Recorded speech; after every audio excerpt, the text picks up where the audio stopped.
In March of 2021, the women of Australia made it clear that they wanted things to change.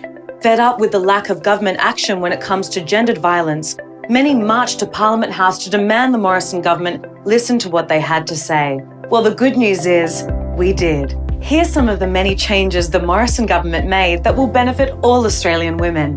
When former Liberal staffer Brittany Higgins went public about an alleged rape in a ministerial office in 2019, the Prime Minister listened to Brittany. After his wife clarified it to him using his daughters as a theoretical example.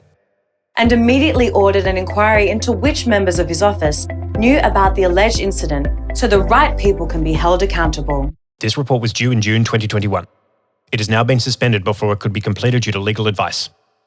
When a historical rape allegation against Christian Porter was made public, he was immediately stood down After 27 days, from his position of Attorney General, only to avoid a conflict of interest while launching a defamation case against a woman journalist he later aborted, which means he definitely didn't lose or win.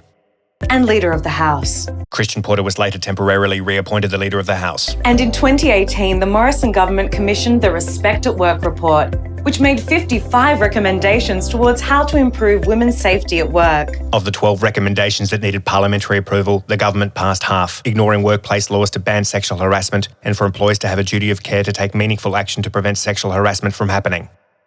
With Porter gone, Not gone. the Prime Minister created a new Women's Task Force to tackle these problems head on.